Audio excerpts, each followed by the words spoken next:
books are a big part of 7 Days to Die, unfortunately. But 2.0 brought us a new way of accumulating a massive amount of these magazines and schematics and skill books that will really change how this game is played, I think. I won't keep you in suspense. Today's video is going to be all about the new Intellect Mastery perk, but not the obvious beneficial effect, the level 3 one which gives you a 50% chance to get more crafting skill points. That's obviously very, very good, but the level 2 one actually caught my attention in a recent episode of my series, which I don't think is going to be out yet at the time of this release, but if it is, I'll link it in the comments so you can see it in action. So what does rank 2 of Intellect Mastery do? Well, it says it gives you a 25% chance to find books, magazines, or schematics in containers. Now, if you're anything like me, you probably read that and said something along the lines of, oh, they made it so you get more books in book-related containers. Nope. It's almost all of the containers. There are 73 major classes of containers that this affects. Big ones are safes, weapon bags, both small and large, all the types of item crate, all the food piles, all the med piles, liquor boxes, first aid and chemical stations, pretty much every junk container like trash bags, cardboard boxes, dumpsters, things like that, chests and foot lockers, cars and trucks. Obviously all the actual book containers have this as well. Purses, workstations, all the electronic shelves, mailboxes, backpacks, Z-packs, end loot containers, infestation loot containers, anything clothes related, and even airdrops. So yeah, genuinely almost every container in the game. The two big ones I can think of that aren't included in this are food cabinets and POIs and bird's nests, and they're not listed in the XML files. All of those containers I just mentioned now have a 25% chance to give you a book, schematic, or magazine, and that is as busted as it sounds. So you need 7 intellect and 2 ranks of the mastery perk to start finding all this stuff. Personally, when I was playing 2.0, I rushed to that after day 7. I built a sledgehammer build so I could survive on Insane Nightmare. But after day 7, I rushed to this perk, and then by day 14,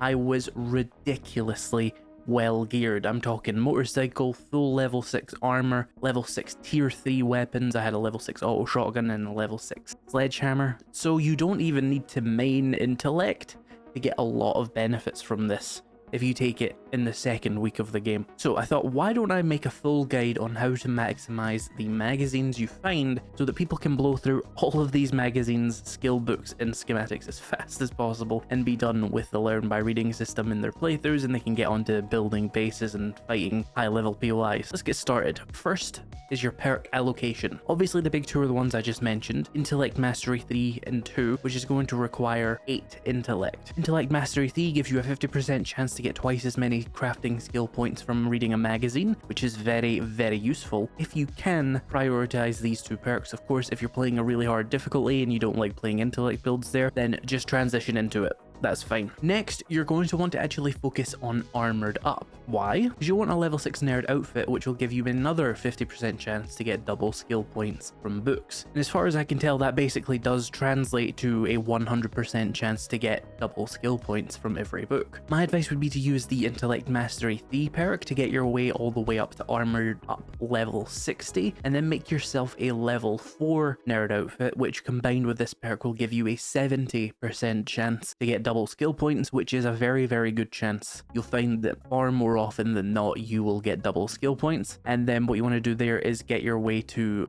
level 100 armored up so you can make the level 6 nerd outfit and have permanent double crafting skill points. So how do you maximize your armored up books though? Well, it is now actually done through the armor perks. It takes 10 skill points to max out one of the armor perks, and for sake of ease I'm just going to refer to this as light armor because that's the one I use. But if you do max out light armor, you will be 10 times as likely to get armored up magazines when you open a book related container or a book spawns via the bookworm effect from Intellect Mastery. As for what containers to search to find armored ups, book related containers are really going to be your best bet for armored ups. And indeed, if you have Intellect Mastery 2, any container will give you some of them at some frequency. Armored up books do not have a very wide array of containers that they spawn in more frequently than any other one. The only two are Savage Country crates have a boost towards this specific book, and the Z packs that are dropped by soldiers and thugs. And if you didn't know, 7 Days to Die 2.0 actually brought us specialized Z pack loot, so nurses will now give you medical related loot, soldiers will give you weapons and armor and things like that, and soldiers and thugs have a boost towards armored up books. Trader Joel also has a bonus towards selling these books, but you'll probably be long done with armored up by the time you get to the wasteland, unless you're playing with biome progression turned off, of course. So I would recommend just good old mailboxes and bookstores for armored up with the right perk allocation. Once you have Intellect Mastery 2 and 3 with the Nerd Armor at level 6, you'll have a 25% chance to find books in almost every container in the game, and you'll have a 100% chance to get double skill points from each book, essentially meaning you'll have to find half as many books as you would otherwise, which is a lot of time saved actually. Now, as for other things that you should do, you should always remember that traders sell a lot of magazines, and they are specialized towards each trader's specific specialty. Rect is all about food and farming, Trader Jen is all about meds, Trader Bob is all about tools and vehicles, Trader Hugh is all about guns, and Trader Joel is all about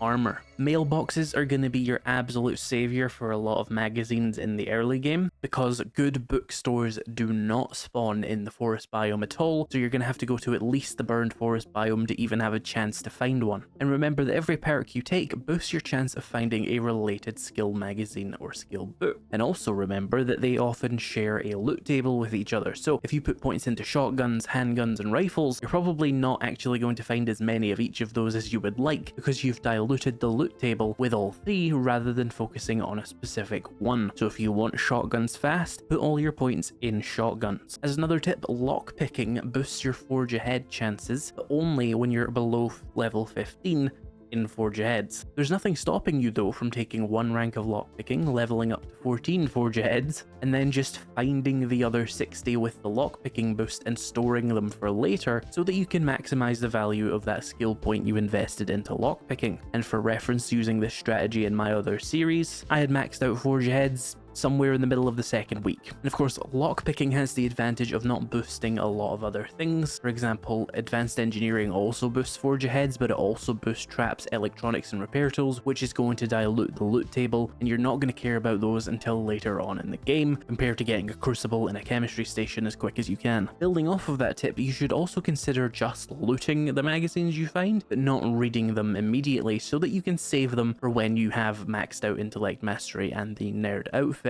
That way you're dealing with as little books as physically possible. Of course, make sure if you need, for example, an iron sledgehammer, just read the books rather than saving for this level 6 steel one. Another thing to note is something odd about vehicle adventures in 2.0 means that you really do not need Grease Monkey to level it up quickly anymore. They've buffed vehicle adventure spawn rates significantly. In the same playthrough I've been talking about this whole time, I had level 75 in vehicle adventures by day 13, and I had not put any points into Grease Monkey, and I hadn't even really deliberately looked for vehicle adventure books. I just had that boost from the Nerd outfit and stuff like that. So with all these tips combined, you should minimize the amount of book gameplay you need to engage with in 7 Days to Die 2.0. If you want more 7 Days to Die 2.0 tips and tricks, check out this video where I go over some big mistakes I wish I knew to avoid sooner in 7 Days to Die 2.0. Thank you so much for watching, and I'll see you in the next one.